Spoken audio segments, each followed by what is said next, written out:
His parents tried to control my entire future. My boyfriend looked at me and said they were right. The first warning should have been the way Ethan refused to look at me. Throughout dinner, he kept his eyes on his plate, absent-mindedly carving the same piece of roast while his father quietly unfolded a sheet of paper beside him. I assumed he was nervous because his parents wanted to talk about our future. I had no idea they'd already planned it without me. My name is Claire Bennett. I was 31 and I'd been with Ethan Carter for 4 years. We'd lived together for 2, talked about marriage, children, and buying a house outside the city. We even joked about the kind of parents we'd become.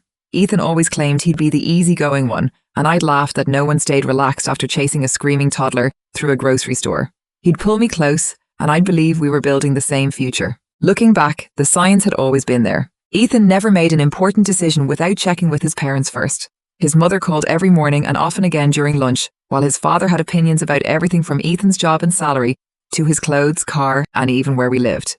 Before we signed the lease on our apartment, they insisted on seeing it themselves. When he wanted a new laptop, his father researched the options and told him which one was the responsible choice. A month before that dinner, Ethan even called his mother to ask whether he should cut his hair shorter. I laughed and teased him about needing parental approval for a haircut. I didn't laugh. They know me, he said with a small shrug. They just want what's best. I convinced myself that was simply how his family showed love. Every family had different boundaries, and once we were engaged, I believed Ethan would naturally put our relationship first. That Sunday, his parents invited us over to discuss what they called family matters. I assumed we were talking about holiday plans or his younger brother's upcoming wedding. Instead, Ethan's father sat at the head of the table with the composure of a CEO about to announce a major decision, while his mother served an elaborate dinner that looked too perfect to touch. Their entire home reflected the same feeling: polished, formal, and carefully controlled. After nearly 20 minutes of polite conversation, Ethan's father cleared his throat. Ethan stopped eating. His mother quietly set down her fork, and the atmosphere shifted. "We've been discussing your relationship," his father said. I glanced at Ethan, but he never looked up. "You've been together for a long time," his mother added with a thin smile. "Marriage seems like the next step." "A very likely one," I replied, hoping to lighten the mood. Nobody smiled. His father folded his hands together. "Before that happens, we need to establish how this family operates." A knot tightened in my stomach. What exactly does that mean? Without answering, he reached beside his chair, pulled out a neatly printed document, and slid it across the table. "We've outlined the major decisions that will require family approval." For a moment, I honestly thought I had misunderstood him. I picked up the document. It listed career changes, moving, purchases over $5,000, when we should have children, how many we should have, educational choices, and even major medical decisions.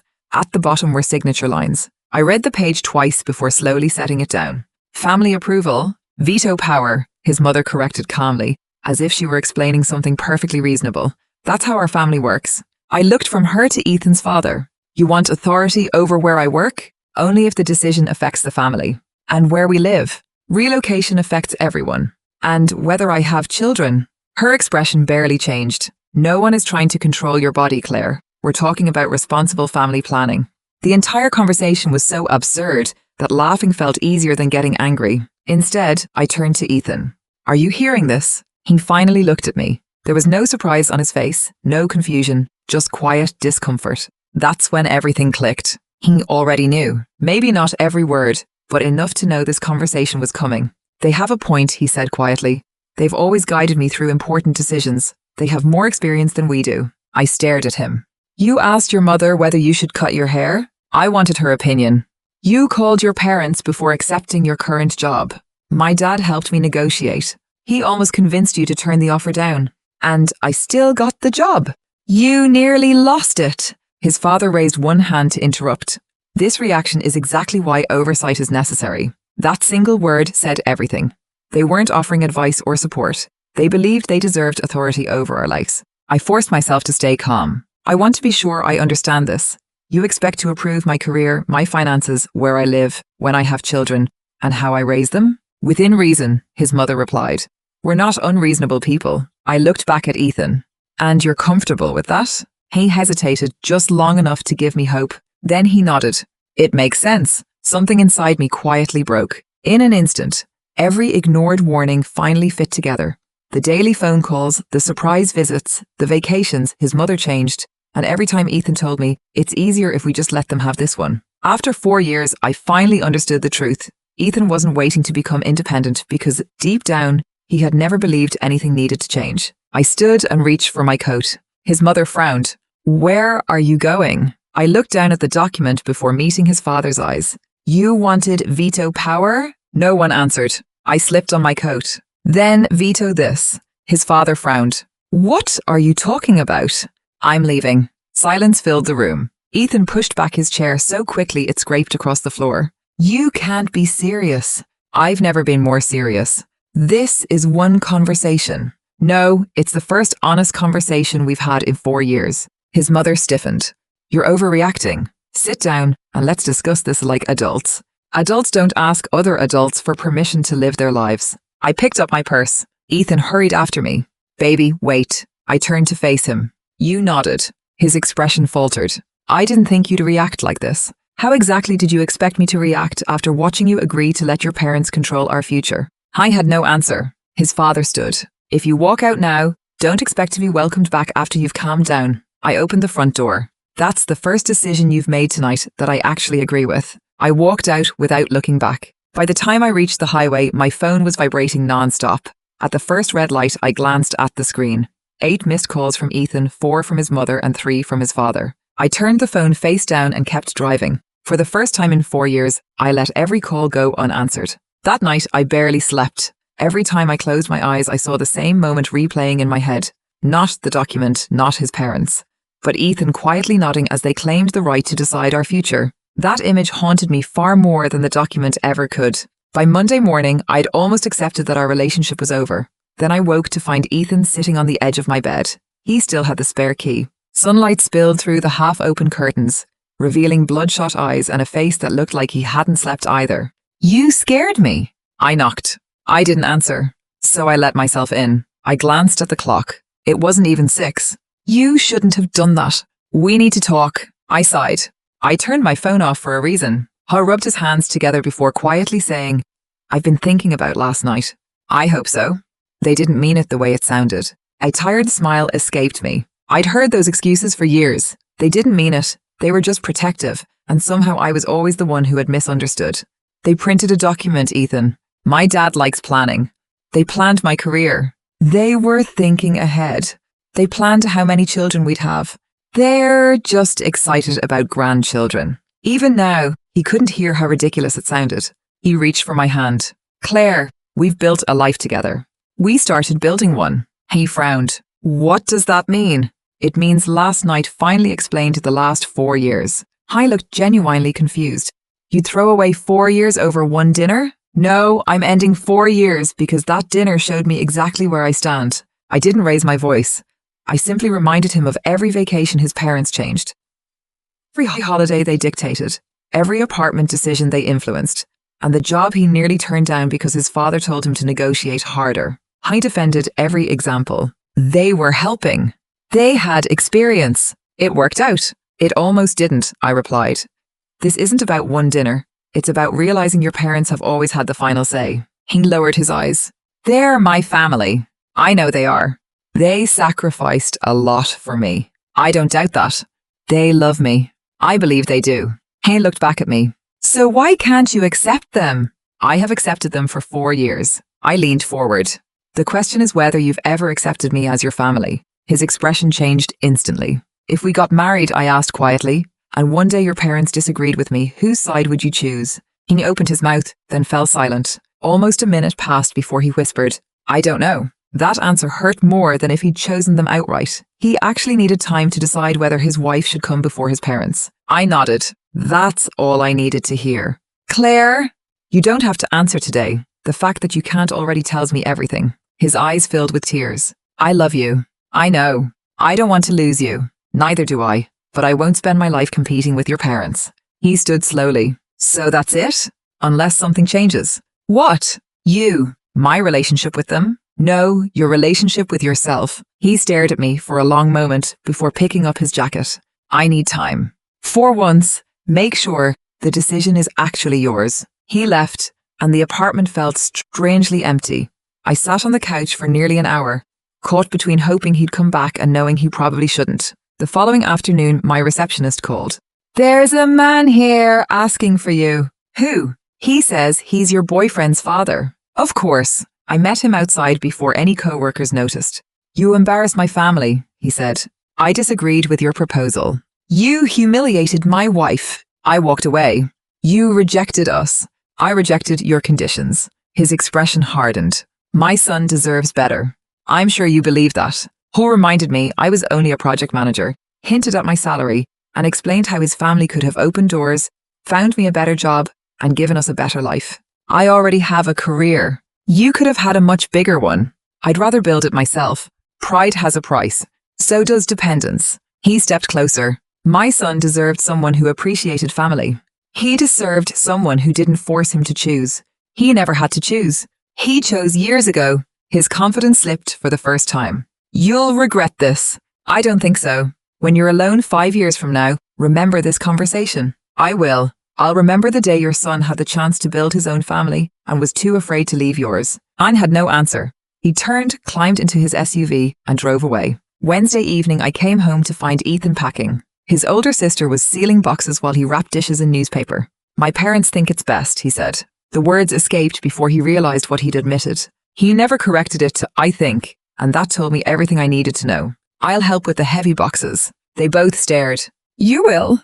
I'm heartbroken, not cruel. For the next 2 hours, we packed the apartment where we'd once imagined raising children. Every room held a memory, but neither of us spoke much. Outside, I loaded the final box into his car. I still love you, he said.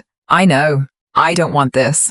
I believe you. Then why? Because love isn't enough if you never choose the person you're building a life with. He nodded through tears, climbed into the driver's seat, and drove away. After he disappeared around the corner, I went upstairs, handed the spare key to a locksmith, and replaced every lock. Not because I expected Ethan to come back, because I needed to know the life behind that door finally belonged to me. Over the next 2 weeks, the apartment slowly began to feel like home again. I still reached for 2 coffee mugs some mornings, or caught myself opening my phone to send Ethan something funny, only to remember there was no one waiting on the other side anymore. Heartbreak rarely arrives as one dramatic moment. Most of the time, it's ordinary. It's reaching for your phone before remembering there's no one left to text. During those 2 weeks, Ethan sent a few messages and called once. I ignored them all. Then, on Thursday afternoon, another message appeared.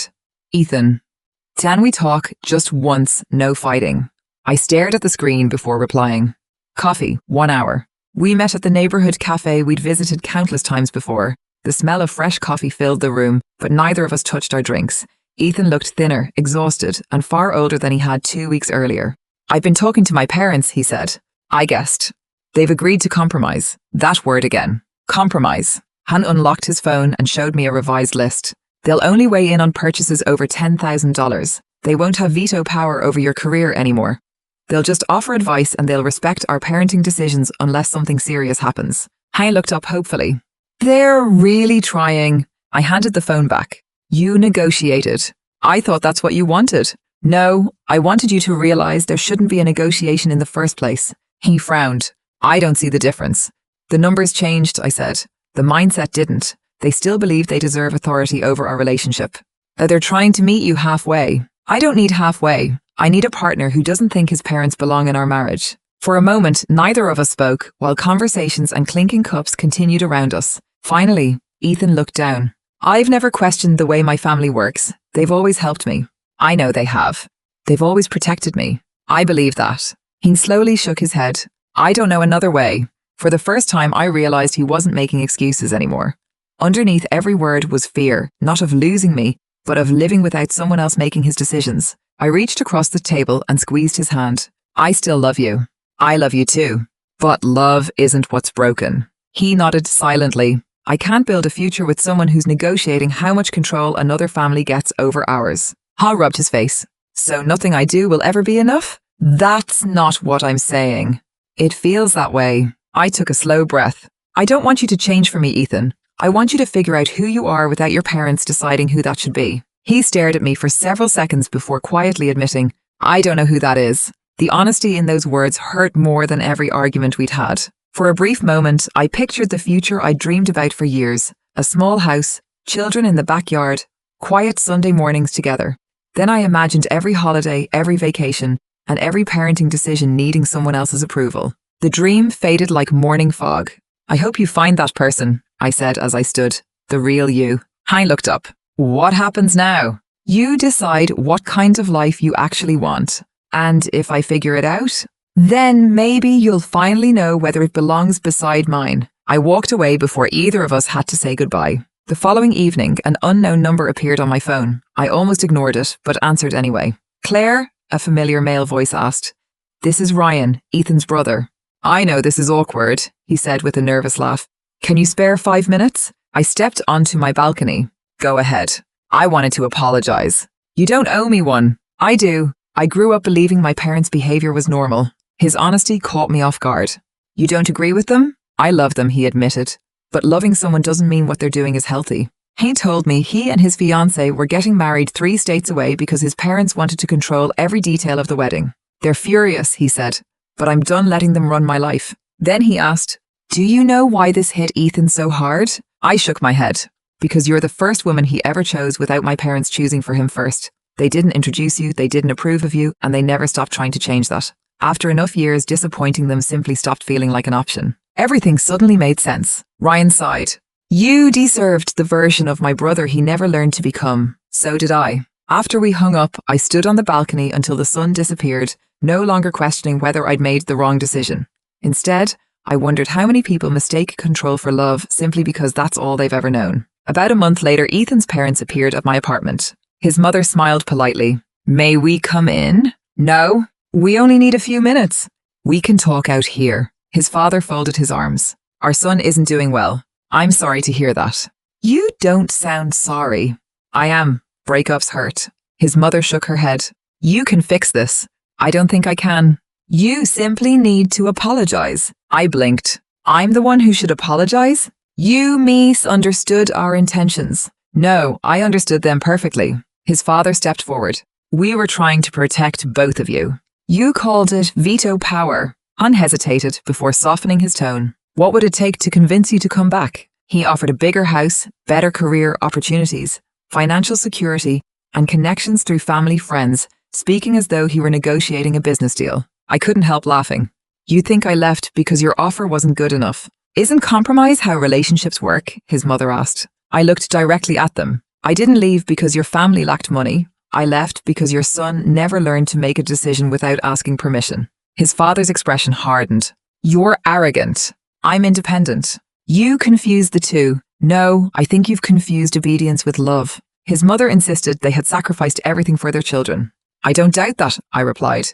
But the purpose of protecting children is to prepare them for independence, not keep them dependent forever. Neither of them answered. Finally, his father muttered, You've turned our son against us. If that were true, I said quietly, he'd be standing beside me. His mother looked away. He's seeing a therapist. That genuinely surprised me. Ryan convinced him. A small wave of relief passed through me. Maybe Ethan really was beginning to change. His father studied my face. You still love him? Yes. Then come back. I shook my head. I can love someone and still know they aren't ready to build a life with me. People change, his mother insisted. They do, but real change isn't something you promise. It's something you live. After a long silence, Ethan's father pulled an envelope from his jacket. Our financial advisor prepared a long-term plan. He held it toward me. It covers a house, retirement, and future grandchildren, assuming we move forward as one family. I looked at the envelope without touching it. Even now, every offer from his parents came with invisible strings attached. They called it security, generosity, family support. I saw it for what it really was, leverage. I don't want your money. It isn't about money, his father replied. It absolutely is. You're not offering help. You're offering ownership. His mother's patience finally snapped. You'll regret this. Women don't have unlimited chances. I held her gaze without flinching. Maybe, but I'd rather spend the rest of my life alone than ask permission to live it. Neither of them had an answer. His father quietly slipped the envelope back into his jacket, shook his head and muttered, This was a mistake. I agree. You'll understand one day. I already do. They walked away without another word, leaving me alone in the hallway. I closed the door, leaned against it, and let out a long breath. There was no feeling of victory, only the quiet realization that the future I'd imagined with Ethan was gone. A few minutes later, I wandered into the kitchen, automatically reached for 2 wine glasses, then stopped and returned one to the cabinet. That's how some dreams end, not with a dramatic goodbye, but with small habits that slowly disappear. About 5 weeks later, Ethan called. I almost ignored it. In the end, curiosity won. Hi, Claire. His voice was calmer than I remembered. I know I probably shouldn't be calling. What do you need? I started therapy. That wasn't the answer I expected. Ryan found the therapist, he continued. She introduced me to a word I'd never heard before, enmeshment. He gave a quiet, self-conscious laugh before admitting that therapy had been harder than he imagined. I spent 29 years thinking I was independent. Turns out I asked my parents for permission so often that I stopped noticing I was doing it. Then he told me something I'd never known. When I accepted my current job, I'd already said yes before I called my parents. My dad convinced me I should negotiate harder, and I nearly walked away from the offer because I couldn't imagine making a decision they hadn't approved. For the first time, I realized he wasn't making excuses anymore. Beneath every word was fear of living without someone else making his decisions. You were right, Ethan said quietly. I closed my eyes. I wasn't trying to be. I know, you weren't trying to win. You were trying to save us, and I couldn't see it. His voice cracked before he continued. I'm not calling because I think we'll get back together. I already know that's over. It is. This time he didn't argue or try to bargain. He simply accepted it. I called because I owe you an apology. I kept asking you to be patient and promising my parents would change. But the truth is, I was asking you to keep sacrificing pieces of yourself because I was too afraid to stand up to them. Tears blurred my vision. I'm sorry, he said. I chose comfort over courage. I let the silence settle before answering. Thank you. You forgive me. I forgave you before I walked away. Then why leave? Because forgiveness isn't the same as trust. He sighed softly. I understand. I hope therapy helps. It already has, he replied. For the first time, I think I'm finally meeting the person I should have been years ago. I hope you keep going. I gave a quiet laugh. My therapist says that's the assignment. I think she's right. Another brief silence passed before he spoke again. I loved you, I still do, but I finally understand that loving someone doesn't mean asking them to disappear so your life stays comfortable. A lump formed in my throat. I think you're finally becoming the man I always hoped you'd be. I just wish I'd figured it out sooner. So do I. Goodbye, Claire. Goodbye, Ethan. After the call ended, I stayed on the balcony watching the city lights come on one by one. I wasn't crying because I'd lost him. I was crying because the man I'd waited 4 years to meet had finally appeared only after our story was over. 2 days later, another reminder of his family arrived. A certified envelope from Ethan's father's attorney. Inside was a formal demand letter accusing me of damaging the family's reputation, causing Ethan emotional distress and interfering with their relationships. They demanded I stop discussing the family, sign a confidentiality agreement, and pay $15,000 in damages. I read the letter twice before setting it on Rebecca's desk. She barely made it halfway through before shaking her head. So that's all they've got? I nodded. Rebecca leaned back in her chair with a faint smile. This isn't a lawsuit, it's intimidation. She explained that I hadn't defamed anyone, ending a relationship wasn't illegal, and no court was going to force me to sign a confidentiality agreement because someone's feelings were hurt. The entire letter was designed to scare me into staying quiet. So what now? I asked. We answer once professionally, and then we stop giving them our attention. She drafted a short response explaining that I had done nothing unlawful and that any future attempts to harass or intimidate me would be documented. We mailed it that afternoon, and just like that, the phone calls stopped, the surprise visits ended, and the threats disappeared. For the first time since everything fell apart, Ethan's father had run into something he couldn't control. 3 weeks later, Ryan called with an update. The wedding actually happened. I congratulated him, expecting the conversation to end there. Instead, he laughed. My parents lasted 12 minutes. Apparently, his father had stood up to give an unplanned speech about family unity. Ryan calmly walked over, took the microphone from his hand and gave him a simple choice. Sit down or leave. He left, Ryan said. Mom followed him. And everyone else? They stayed. There was a quiet satisfaction in his voice, but it wasn't because he'd embarrassed his parents. It was because something had finally changed. Relatives who had spent years accepting the family dynamic without question were suddenly asking difficult questions of their own. His aunt admitted she'd always felt controlled, his cousins started distancing themselves, and even his sister had begun wondering whether obedience had been mistaken for love all these years. When we hung up, I realized my decision hadn't only changed my own life. It had forced an entire family to confront a reality they'd avoided for decades. 3 months later, I ran into Ethan's mother at a grocery store. She looked exhausted. I hope you're happy, she said. I don't think that's really what you mean. She sighed before telling me Ryan rarely visited anymore. Her daughter-in-law refused to spend holidays with the family, and Ethan had moved into his own apartment. He no longer called every day and only stopped by when it fit his own schedule. Listening to her, I realized none of those things sounded unusual. They were simply what healthy adult lives looked like. "You think we failed as parents," she said quietly. "I think you loved your children," I answered.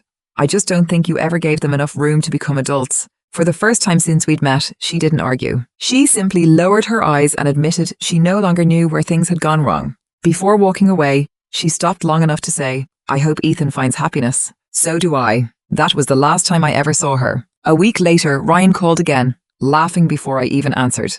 "You'll never believe this. Ethan bought a motorcycle." Knowing how much his parents hated motorcycles, I laughed too. It wasn't really about the motorcycle. For the first time in his life, Ethan had made a decision simply because he wanted to. That evening, I sat alone on my balcony watching the sun disappear behind the skyline.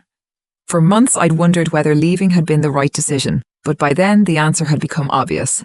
Ethan and I hadn't failed because we stopped loving each other. We failed because only one of us was ready to build a life independent of everyone else's expectations. The next morning, I made myself a cup of coffee, opened every window in the apartment, and stood quietly by the open window. For the first time in years, there was no one waiting for an explanation and no one whose approval mattered more than my own. That quiet morning was enough.